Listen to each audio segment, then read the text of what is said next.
ईमानदार बस संघर्ष करते रह गए, मगर बेईमानों ने मंजिल पाली है। कौन रोशन करेगा दुनिया को अब, सुना है सूरज ने अंधेरे से घूस खा ली। बहन कुमारी मायावती जी अगर मुख्यमंत्री बनी तो वो संविधान की देन है। तो उन लोगों को अंदर बहुत ज्यादा जागरूकता है। सारी मर्यादाएं भुला दी गई हैं। आज चुनाव आयोग को खुला छूट दिया है। एक प्रभु राम का मंदिर बनाकर बीजेपी ने आज पूरे हिंदुस्तान को लूट लिया है। सच बात यह है, 27 में अखिलेश यादव राहुल गांधी घर भी बैठे तब भी लोग सड़कों पे उतरेंगे। आप चले जाइए, 5-6 आपको ऐसे मिलेंगे जिनकी जेब में 100 रुपया नहीं पड़ा है। वो क्या करेंगे, फिर यादवों का तगड़ा स्टेटस लगाएंगे, ठीक है। और उसमें अगर कोई आ गया, अभी जैसे किसी न्यूज़ चैनल पर दिखा गया कि सपा आ गई तो यादव गुंडई आएगी, तो वो उसको बतौर अपनी उपलब्धि। मैं कह रहा हूँ कि अगर आपको लग रहा है कि अखिलेश यादव ने अच्छी चीज़ें करी हैं तो उसको वोट दीजिए। उसके नाम के पीछे अगर यादव लगा है, अगर यादवों की गुंडागर्दी 15 साल की 20 साल की है तो ठाकुरों की गुंडा हो सकता है हजारों साल की हो। आप मूवियां उठाकर देख लीजिए। यूपी में 6 महीने के बाद चुनाव होने वाला है। तमाम चर्चाएं ये हो रही हैं कि समाजवादी पार्टी की जो तैयारी है वो 2024 के तरीके ही रहेगी। 2027 में भाजपा पूरी तरीके से अपनी जोर की आजमाइश करेगी। योगी आदित्यनाथ के चेहरे पर चुनाव होगा। भाजपा के जो राष्ट्रीय अध्यक्ष हैं नितिन नवीन, उन्होंने कह दिया है।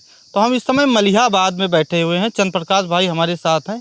बहुत विस्तृत चर्चा करने के लिए चंद्र प्रकाश भाई हमने कैमरा ऑन करवाया है। क्या लग रहा है 27 में क्या होने जा रहा है? देखिए, जो भी पॉलिटिकल गलियारों में जो तैयारियां चल रही हैं वो चल ही रही हैं, लेकिन मैं जहां तक नब्ज पकड़ पा रहा हूं, जो चीज़ें मैं देख रहा हूं कि जैसे जिस तरह इको गार्डन में अभी धरना हुआ था, सरकार से काफ़ी लोग नाखुश हैं। खासकर वो लोग भी नाखुश हैं जो लोग इसको सत्ता में लाए हैं, क्योंकि आप एक भगवान राम का आधार बनाकर या राम मंदिर का आधार बनाकर या मुसलमानों की नफ़रत का आधार बनाकर अब चीज़ें इतनी ज़्यादा गलत हो गई हैं कि जिन्होंने वोट किया, जिन्होंने दूसरे लोगों को कन्विंस किया, आज वो लोग भी रोड पर आ रहे हैं। तो 27 में समाजवादी पार्टी क्या तैयारी बना रही है उस पर मैं उतनी नज़र नहीं रख रहा हूँ, लेकिन मैं ये पक्का जान रहा हूँ कि इस बार जो स्टूडेंट्स हैं वो चाहे किसी भी मान के चलिए कम्युनिटी से आते हो, उन लोगों को कहीं ना कहीं लग रहा है कि ये चुनाव उन लोगों के लिए भी बहुत अहम है। अगर हमने सरकार या इस तरह के, जैसे अभी आप देखिए धर्मेंद्र प्रधान का इस्तीफा मांग रहे थे, मैं आपसे एक चीज़ जानना चाहता हूँ कि धर्मेंद्र प्रधान का इस्तीफा क्यों मांगना? जब आपको वोट डालने का टाइम आता है, जब आपको वोट डालकर आप ऐसे इंसान को चुने ही ना, तो ऐसी कभी नौबत ही नहीं आएगी। पेपर लीक तो पहले भी हुआ था, 2022 से पहले भी हुआ था। तमाम मुद्दे थे पेपर लीक को लेकर। विपक्ष समाजवादी पार्टी थी मुख्य विपक्ष में, उसने घेरा था। 2022 में तो ऐसा हुआ ना कि योगी जी फिर से आ गए। पीडीए ही बना तभी 2024 में चीज़ें बदली। देखिए, पीडीए 2024 का जो रिज़ल्ट मैं मानता हूं कि इस तरह की सीटें आई, वो ये था कि संविधान के प्रति जिनको मोहब्बत थी, उनको, जो उनके सांसद थे अयोध्या से, लल्लू क्या नाम था उनका, लल्लू सिंह, उनका जो भाषण था उसने बहुत बड़ा एक असर डाला था। जो लोग, जिनको कल तक बैठने का अधिकार नहीं था, हमारे साथ मुख्य धारा में चलने का अधिकार नहीं था, उनको कीमत पता है संविधान की। जिस समाज को बराबर बैठकर पानी पीने का अधिकार न हो, संविधान उस समाज को आज हमारा राजा भी बना सकता है। बहन कुमारी मायावती जी 2-3 बार अपने यहाँ की मुख्यमंत्री रहीं, तो जो लोग संविधान से मोहब्बत करते थे उनको ये चीज़ समझ में आ गई थी कि मायावती जी प्रेजेंट में, आज की तारीख में, मायावती जी ने जब दलितों के लिए लड़ाई लड़ी तब दलितों ने उनको जो है ताज पर भी बिठाया। प्रेजेंट में क्या हालत है, आप दलित समाज में जाकर इंटरव्यू करिए, वो बताएंगे कि अब वो एक्टिव नहीं है। तो उस समाज को ये लगा कि अगर हम अखिलेश यादव के साथ नहीं जा रहे हैं, जो पार्टी फिलहाल सत्ता के खिलाफ संघर्ष कर रही है, तो इनके लड़ाई में हमारा नुकसान हो जाएगा। तो वो पीडीए से ना आकर संविधान के नाम पर वोट आई थी। वही सच्चाई है। आज भी मैं बता रहा हूँ कि जो 27 में ज़्यादा वर्क करेगी, अगर लग जाएगा दलित समाज को कि भारतीय जनता पार्टी की वापसी से संविधान या हमारे हकों का नुकसान होगा, तो वो समाजवादी पार्टी में फिर जुड़ेंगे। समाजवादी पार्टी को ये फैलाना होगा कि ये आखिरी चुनाव होने वाला है, खासकर बंगाल चुनाव के बाद। देखिए, समाजवादी पार्टी, मैं आपको कहूँ तो कुछ चीज़ें जो आपकी पार्टी या मान के चले लोगों को बुरी लग सकती हैं, वो नब्ज नहीं पकड़ पा रहे हैं, जबकि जनता परिवर्तन के लिए बिल्कुल बैठी हुई है।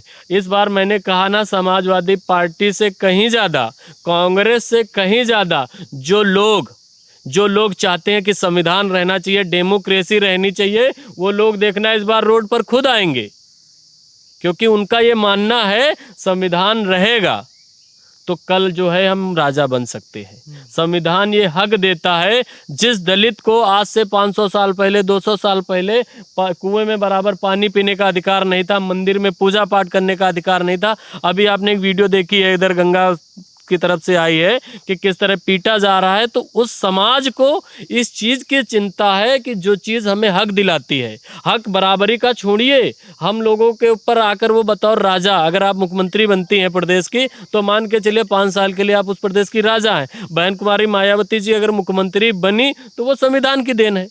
तो उन लोगों को अंदर बहुत ज़्यादा जागरूकता है। अब ये पार्टियां हैं कि कांग्रेस उसे कितना कनेक्ट कर ले जाती है, समाजवादी पार्टी उसे कितना कनेक्ट कर ले जाती है। मेरा मानना है इस बार कि पार्टियों से कहीं ज़्यादा आम जनता लड़ेगी। तमाम जो देखिए पिछड़ी जात के हाँ, चाहे मौर्य हुए, चाहे दलित में पासी हुए, लोधी हुए, कुशवाहा हुए, पटेल हुए, उनके महापुरुषों के नाम पे तो भाजपा ने खूब काम किया है। देखिए गुंडा राज खत्म हो गया है, ये भी एक मुद्दा करके प्रचार कराया जा रहा है ना कि आएगी, अगर सपा सरकार आएगी तो यादवों का दौर आ जाएगा, यादव गुंडागर्दी करने लगेंगे। बिहार में देखिए, बिहार में यही हुआ, 2005 से पहले की सरकारें याद दिलाने लगी। देखिए जब 2005 की सरकारें याद दिलाते हैं तो जो भी चाहे समाजवादी पार्टी हो या आरजेडी हो, उनको ये याद दिलाना चाहिए कि 20 साल पहले 1985 1980 आप फिल्में उठाकर देख लीजिए तो गुंडों का नाम ऐसे बड़ा बड़ा ऐसे रखते थे जैसे ठाकुर कोई नाम रखते थे। तो 1980 के दौर में जो प्रचंड थे, जिनकी गुंडई प्रचंड थी, तो उनके खिलाफ लालू यादव या मुलायम सिंह जैसे लोग खड़े हुए, तो उनको जनता ने नायक माना। आप जाके अगर कहीं से पेपर मिल जाता है तो वहाँ पर लगेगा कि ये लोग जननायक थे। दलितों को, पिछड़ों को लगा कि इनके खिलाफ कोई अगर हमारी आवाज़ उठा रहा है तो हमें इनको सत्ता में लाना चाहिए। तब ये लोग 2005 में आए, कोई ऐसा तो नहीं कि स्कैम में आए। अब 2005 के बाद क्या हुआ, ये बात थोड़ी बहुत सच भी है, क्योंकि जब आप ईमानदारी से बात करें तो पूरी बात आप सही माने कि कुछ लोग जैसे तमाम ऐसे यादव हैं जो बंड हैं, उनको जैसे कहीं से मिलता है। आप देखिए अभी रील लगाते कि अरे आज यादवों का मुकाबला करने वाला कोई नहीं है, तो वो भी अपना छाती कूटने लगते कि हम हो गए। बहुत ज़्यादा अगर यादवों ने गुंडई करी होगी तो 10 से 15 साल जब सत्ता में आए संविधान के दम पर, तब थोड़ा नाम हुआ। उसके पहले अगर आप इतिहास उठा के देखिए, हजारों साल ऐसे भी गुजरे हैं जहाँ एक दो जातियों के आगे किसी की हिम्मत नहीं थी बोलने की। अब ये है कि आज सोशल मीडिया है और तमाम लोग ऐसे हैं जो सेल्फ गोल भी करते हैं। दूध बेचने वाले और भैंस चराने वाले जब सत्ता में आ गए तो गुंडाई करने लगे, ऐसा फैलाया गया। देखिए मैं ये नहीं कहूँगा कि ये फैलाया गया, हाँ। लेकिन 100 लोग हैं, 100 लोग में 95 लोग अच्छे हैं, 5 ऐसे लोग हैं। मैं आज की तारीख में बता रहा हूँ, मैं याद दूँ उसके बाद भी मैं कह रहा हूँ। आप चले जाइए, 5-6 आपको ऐसे मिलेंगे जिनकी जेब में 100 रुपया नहीं पड़ा है। वो क्या करेंगे, फिर यादवों का तगड़ा स्टेटस लगाएंगे, ठीक है। और उसमें अगर कोई आ गया, अभी जैसे किसी न्यूज़ चैनल पर दिखा दिया गया कि सपा आ गई तो यादव गुंडई आएगी, तो वो उसको बतौर अपनी उपलब्धि रील वायरल करने लगते हैं। यही उन लोगों का खेल है। अच्छा, ये कैसे पिछड़े दलितों तक ये कैसे पहुंचा कि यादव समाजवादी पार्टी की सरकार आ जाएगी तो यादवों का चलने लगेगा? देखिए, याद दिलाने लगे हैं, 9 साल से ज़्यादा हो गई भाजपा यूपी में सत्ता में है, लेकिन भाजपा क्या कर रही है कि 2017 का दौर याद आ जाएगा। ओम प्रकाश राजभर कह रहे हैं पीट देगा आहिर, मतलब वो पिछड़ों के अंदर वो डर पैदा करवा रहे हैं कि अगर आ गई समाजवादी पार्टी की सरकार तो यादवों का दौर आ जाएगा, 5 बजे के बाद निकलोगे तो मारे जाओगे, मुस्लिमों का दौर आ जाएगा। तो कैसे देखते हैं कि इसका मुकाबला सपा कैसे करेगी 27 में? देखिए पहले आपने एक तो ओपी राजभर का नाम ले लिया। मैं आपके चैनल के माध्यम से सारे पत्रकारों से एक रिक्वेस्ट करूंगा कि आप ओम प्रकाश राजभर को अगर सीरियस लेते हैं तो कहीं ना कहीं आप पत्रकार भी ढंग के नहीं हैं। ओम प्रकाश राजभर ने खुद बोला है कि जिस बैंड पार्टी में रहिए उसी की धुन बजाइए, तो उसके राजभरों में तो जा रहा मैसेज ना, पूर्वांचल में जो राजभर उनके बीच में मैसेज ये जा रहा कि यादवों का आ जाएगा समय। 17 से जो नए उम्र के लड़के हैं जो 18-20 साल के हुए हैं, वोट डालने वाले हुए हैं, उनको तो ये लगेगा कि आज से 9 साल पहले बाप दादा को मारते थे यादव लोग। देखिए तो मैं राजभर समाज से आपके चैनल से माध्यम से एक अपील करूंगा कि आप अपने जो नेता है ओम प्रकाश राजभर, ऐसे थाली के बैंगन को नेता मत बनाइए। आपका समाज अगर मजबूत है, काफ़ी लोग उसमें शामिल है, किसी पढ़े लिखे व्यक्ति को लाइए जो आपके समाज की बात करता हो। इनकी तरह ऐसा ना हो कि सत्ता की मलाई चाटनी है, भाजपा में दिख रही, भाजपा में चले। सिंगल ओम प्रकाश राजभर की बात नहीं कर रहा हूँ। देखिए ओम प्रकाश राजभर का उदाहरण दे रहा हूँ। भाजपा तो ये फैला रही है ना कि यादवों का 2017 से पहले क्या समय था, यादव गुंडागर्दी करते थे, मतलब इनडायरेक्टली यादव भी नहीं कह रहे हैं, लेकिन उनका इशारा यही है कि यादवों का दौर था, मुस्लिमों का दौर था। ये लोग आएंगे तो फिर लूट होगी, डकैती होगी, हत्याएं होंगी, मतलब हमारे सरकार में कंट्रोल में है। तो ये जो तमाम घटनाएं तो घट रही हैं, तमाम ऐसी घटनाएं घट रही हैं। आंकड़ा देखिए, दलितों पर अत्याचार में यूपी नंबर 1 पर है 2023 के एनसीआरबी के आंकड़े के अनुसार। लेकिन हाँ, लेकिन चीजें लोगों तक क्यों नहीं पहुंच पा रही? वजह क्या है? देखिए, लोगों को अंधा किया गया है। आप जो है मान के चलिए यूट्यूब पर डालते हैं, आप ईमानदारी से चीज़ें कर रहे हैं, लेकिन हमारे देश की मीडिया 162वें नंबर पर है। अभी आपने वीडियो देखी कि कानपुर में किस तरह दलित समाज को पीटा गया। किस लिए पीटा गया? कि वो पवित्र स्थान है, आपको हक नहीं है। अगर आप कह रहे हैं कि यादवों की गुंडागर्दी के बारे में याद दिलाया जा रहा है, तो मैं अभी आपके चैनल पर कहूँ तो एक समाज मुझसे भड़क जाएगा। लेकिन मैं ईमानदारी से बात कर रहा हूँ कि अगर यादवों की गुंडागर्दी 15 साल की, 20 साल की है, तो ठाकुरों की गुंडा हो सकता है हजारों साल की हो। आप मूवियां उठाकर देख लीजिए। आप जाके पुराने जो आप अभी भी मान लीजिए 80-90 साल के लोग जो बुजुर्ग हैं, उनसे जाकर बात करिए। लेकिन ये बात करना आज की तारीख में बेईमानी है, क्योंकि आज मान लीजिए ठाकुर समाज का कोई मेरा मित्र है और वो अच्छा इंसान है, तो मैं उससे इस बात के लिए नफरत नहीं करूंगा कि इसके बाप दादा जो है गुंडे करते थे, या हजारों साल एक ही धर्म में होने के बावजूद नहीं बैठने दिए, बराबर नहीं बैठने देते थे। तो ये तो एक क्या हो गया कि आपस के समाज को लड़ाकर पूरे जो है हिंदुस्तान को या उत्तर प्रदेश को पीछे ढकेलने की बात हो गई। अब ये भारतीय जनता पार्टी जो बात कर रही है कि यादवों की गुंडई आ जाएगी, तो ये इसका मतलब है कि कायर है। एक तरफ तो भगवान राम का सहारा लेते हैं, दूसरी तरफ कायरता। यादव गुंडई करता है, ये मीडिया ने बनाया है, ठीक है। आप उसी चैनल पर जाकर पूछिए कि चलिए कालखंड में बांट दीजिए कि किसकी कितने साल गुंडई रही। मैं आपको बता रहा हूँ, अच्छे अच्छे पत्रकारों की जुबान लड़खड़ा जाएगी ये बताने में कि यादव 15-20 साल छोड़ दीजिए, जब एक समय आएगा तो डेटे नहीं निश्चित हो पाएंगे कि ये 1000 साल की बात रही है कि 500 साल की बात रही है। मात्र 1-2 समाज जिसने पूरे देश की, या कह लीजिए हिंदू धर्म के अंतर्गत आने वाली सभी जातियों की ये दिशा तय करी कि कौन क्या करेगा। ये मान के चलिए आज से 300 साल पहले मैं अगर पैदा हुआ था बढ़ई के घर में, तो मेरे अंदर चाहे जितना दूसरी चीज़ों का टैलेंट होता, सिवाय हमें तखत बनाने के हम दूसरा काम नहीं कर सकते थे। बिल्कुल सही कहा। तो आप बताइए ना, जिम्मेदारी आपकी है। क्या यादवों की राजनीति द एंड होने वाली है 2027 में यूपी से? कहा, आप बता रहा हूँ कि मुझे भी ये चीज़ बुरी लगती है कि परिवारवाद नहीं होना चाहिए, लेकिन मैं ईमानदारी से ये भी बात आपको रख दूं, जिस तरह लोकतंत्र की हत्या करी जा रही है, जिस तरह भारतीय जनता पार्टी जिस प्रदेश में चुनाव जीत रही है और उसके जीतने के बाद सामने वाली पार्टी को ख़त्म कर दे रही है। मैं आपको बता रहा हूँ कि 403 सीटें अगर अखिलेश यादव अपने परिवार के लोगों को बांट दे, उसके बाद भी कोई गारंटी नहीं है कि भारतीय जनता पार्टी इनकी पार्टी को खत्म करने का प्रयास ना करेगी। इस समय परिवारवाद से कहीं ज़्यादा जो इनकी राजनीति का तरीका है, जो लोकतंत्र के लिए पूरी तरीके से खतरा है।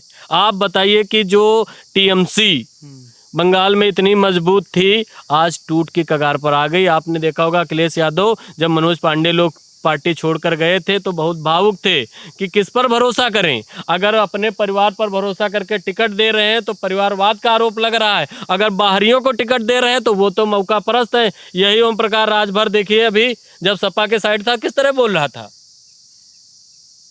आप बताइए, मैं तो कह रहा हूं आप उन लोगों से जाकर पूछिए कि जो भारतीय जनता पार्टी के समर्थक हैं कि लोकतंत्र को बचाने के लिए अब अखिलेश यादव क्या करना चाहिए। अगर उन्होंने अपने परिवार से बाहर सारे टिकट दे दें, उसके बाद अगर मान लीजिए सत्ता में इस बार पार्टी नहीं आई, 100% गारंटी है कि भारतीय जनता पार्टी समाजवादी पार्टी को समाप्त करने का प्रयास करेगी। बताइए, यादवों की राजनीति, मैं नहीं कह रहा हूं कि आप यादव वर्ड यूज कर रहे हैं, मैं कह रहा हूं कि अगर आपको लग रहा है कि अखिलेश यादव ने अच्छी चीजें करी हैं तो उसको वोट दीजिए। उसके नाम के पीछे अगर यादव लगा है, सिर्फ इस नफरत में वोट नहीं दे रहे हैं, तो डेमोक्रेसी के हत्यारे भी तो आप हैं। लोग, मैंने देखा है कि मेट्रो में बैठ रहे हैं और मेट्रो में बैठकर अखिलेश यादव बुराई करते हैं।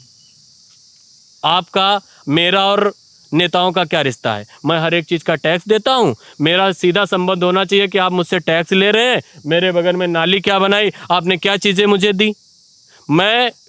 आप जानते हैं कि प्रेजेंट में मैं किसी भी पार्टी से ज़्यादा कोई वो लगाव नहीं रख रहा हूँ, लेकिन उसके बावजूद भी आप 2.5 साल का काम है अखिलेश यादव का देख लीजिए और इनका 10 साल का देखिए।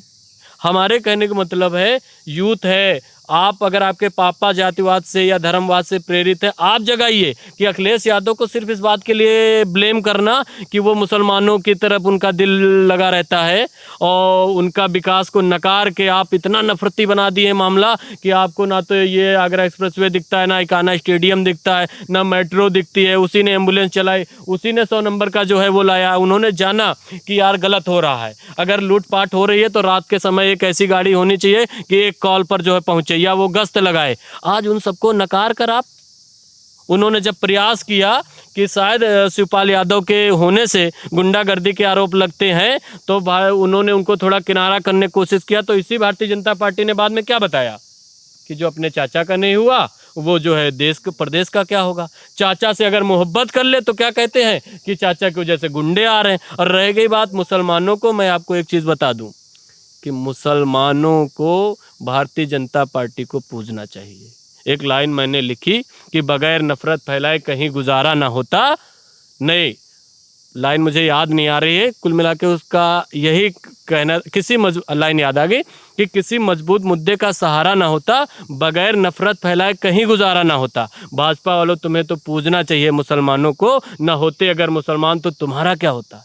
ये तो रात में मनाते हैं कि भगवान अगर थोड़े से मुसलमान यहाँ बच गए तो हमारी राजनीति का आधार बच गया। अगर ये सब पाकिस्तान चले गए होते तो भारतीय जनता पार्टी कभी सरकार में नहीं आती, क्योंकि बात करनी पड़ती विकास की, बात करनी पड़ती कि हमसे लिया टैक्स का पैसा आपने कहाँ लगाया है।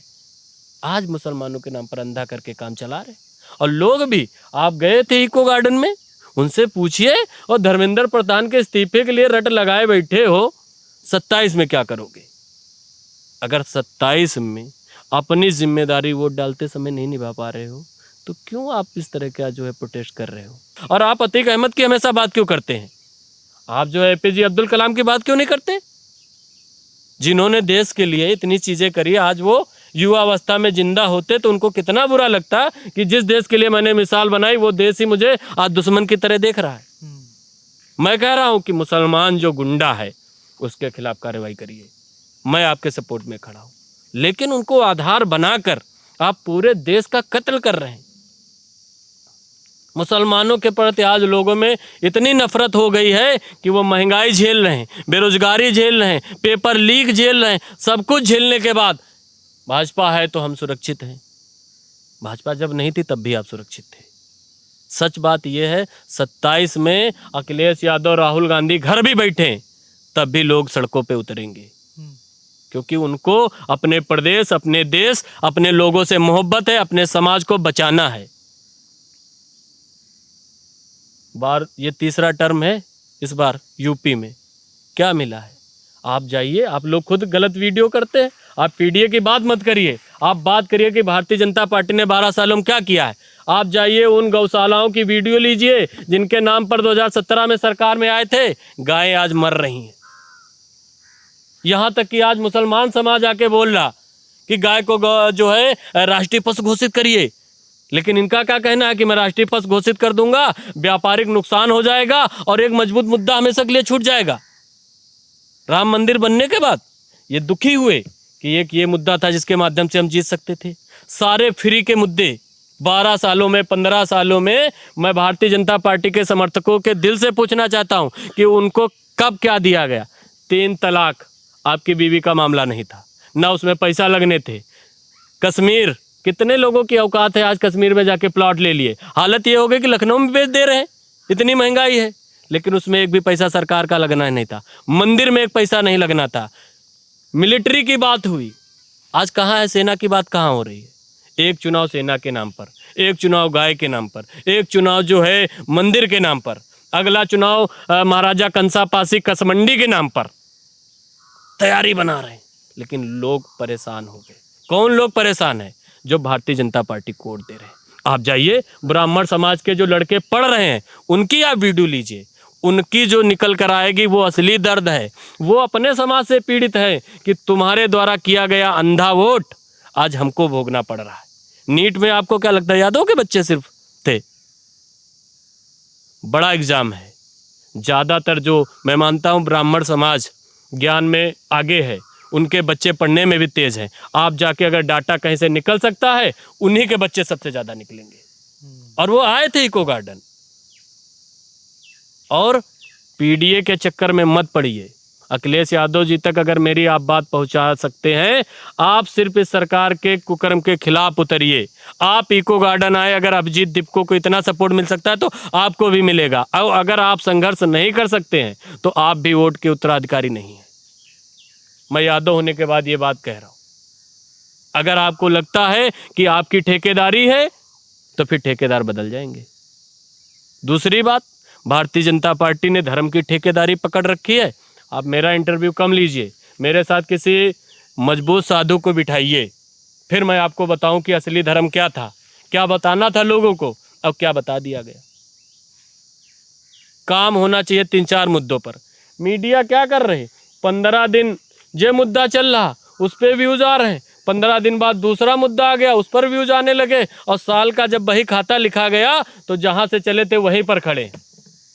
रामायण जितनी खूबसूरत चीज, एक धोबी जिसने एक बात, मतलब एक जमाना था कि भगवान राम वेश बदलकर ये देखने जाते थे कि जनता हमारे बारे में क्या बात कर रही है।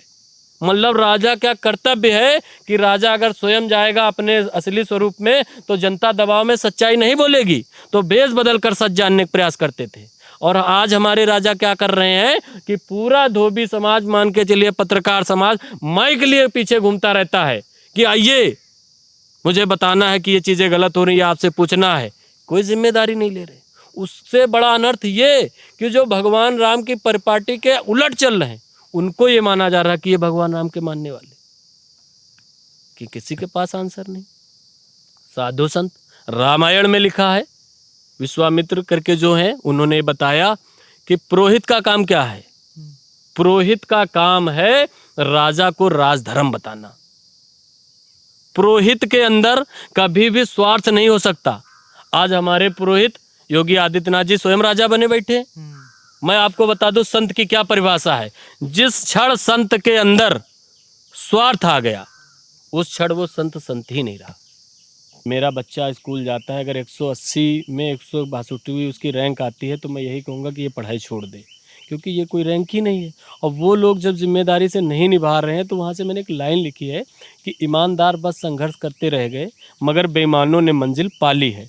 कौन रोशन करेगा दुनिया को अब, सुना है सूरज ने अंधेरे से घूस खा ली है।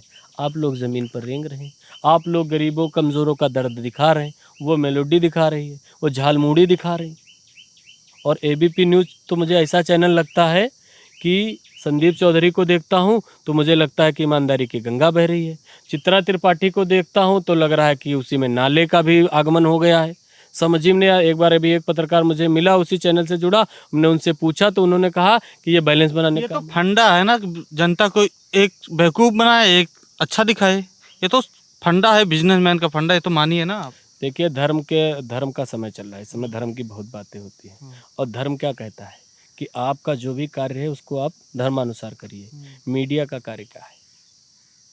आपकी मीडिया आज क्या करती है? मोदी जी के सामने दुम हिलाती है और अखिलेश यादव राहुल गांधी को पाए तो सवालों से इतना मार दे कि जीवन में ये चुनाव ही ना लड़ना चाहे। देखिए, सत्ता में जो लोकतंत्र में किसी को आप किसी से अब सेटिस्फाइड नहीं है, उसका सबसे अच्छा तरीका क्या है? उसे वोट ना देकर उसे ना जिताइए। कांग्रेस को लोगों ने बाहर कर दिया, समाजवादी पार्टी को लोगों ने बाहर कर दिया, लेकिन जिनको हम सत्ता में लाए हैं इनसे सवाल नहीं करेंगे। जो राम को लाए हैं हम उनको लाए हैं। 500 साल की बात करती है, धर्म की बात भाजपा करती है ना कि 500 साल बाद मंदिर बना है। मोदी जी ने राम भगवान को लाया, ये नारा चला था 2024 चुनाव से पहले। देखिए, गुजरात के बारे में कहा जाता है कि वहाँ से अच्छे व्यवसायी आते हैं, तो नरेंद्र मोदी जी ऐसे आ गए कि बाकी व्यवसायी तो कुछ ना कुछ चीज़ें बनाकर बेचते हैं, इन्होंने राम के नाम को इतनी बखूबी बेचा है कि लगातार 12 सालों से पूरे देश को गर्त में ले गए, लेकिन फिर भी लोगों को लग रहा है कि चीज़ें अच्छी हो रही। वहाँ से मैंने एक लाइन लिखी है कि धर्म के नाम पर आज यहाँ अधर्म हो रहा है, सच्चा संत भी आंख बंद करके सो रहा है, कमज़ोर सुग्रीव की सरकार नहीं सुन रही है, मजबूत अडानी का विजय तिलक हो रहा है। रामायण में एक एग्जाम्पल है कि सुग्रीव जो कि कमज़ोर थे, बाली बहुत मजबूत थे, लेकिन भगवान राम ने सुग्रीव का साथ देकर दुनिया को ये बताया था कि सत्य अक्सर कमज़ोर अवस्था में होगा, लेकिन धर्म यही कहता है कि सत्य का साथ देना है। अगर ये उस समय होते ना तो भगवान राम को ये सलाह देते कि सुग्रीव कमजोर है, इसको छोड़िए, बाली साथ तो मिलाइए। भगवान का मंदिर तो बनवाए ना, ये मानते हैं मंदिर बना अयोध्या में भव्य। तो मंदिर मंदिर पर भी एक लाइन है, अगर आप मुझे समय दे मैं सुना दूं। बिल्कुल बिल्कुल। आपने कहा कि मंदिर मंदिर बनवाया है, लेकिन देश ने उस मंदिर का क्या खामियाजा भुगता है, उस पर भी आप थोड़ा विचार करिए कि सारी मर्यादाएं भुला दी गई हैं। आज चुनाव आयोग को खुला छूट दिया है। एक प्रभु राम का मंदिर बनाकर बीजेपी ने आज पूरे हिंदुस्तान को लूट लिया है। उसकी किस्तें हम हिंदू समाज कब तक भरेंगे? आज लीग पर आप सवाल ना उठाइए, आप महंगाई बेरोजगारी पर सवाल ना उठाइए। अरे अगर भगवान राम स्वयं होते तो वो ये कहते कि ये अनर्थ हो रहा है। रामायण मैंने बहुत बारीकी से पढ़ी है, कहीं पर ऐसा जिक्र नहीं है कि किसी ने अगर हमारा मंदिर बनवाया हो तो उसके 100 कुकर्मों को माफ करिए। संतों से जाकर पूछिए कि अगर कहीं पर लिखा है तो अखिलेश यादव, राहुल गांधी को 3-4 मंदिर बनवा देने चाहिए। और देश को क्या मिलेगा? लड़के नीट का जो है इको गार्डन में प्रोटेस्ट करेंगे, दिल्ली में करेंगे, जयपुर में करेंगे, भटकेंगे। बेरोजगारी का आलम यह है कि 10-10, 12-12 हज़ार की नौकरियां नहीं पा रहे। ऐसा राम राज्य था क्या? जो जिस राम राज्य के बारे में बताया जाता है, क्या भगवान राम के दौर में ये था राजा का कार्य कि आप जो है अपने या अपने व्यवसायी दोस्तों को आगे बढ़ा दीजिए और पूरे देश को गर्त में झोंक दीजिए? अगर ये धर्म है तो मेरे हिसाब से फिर अधर्म क्या होगा?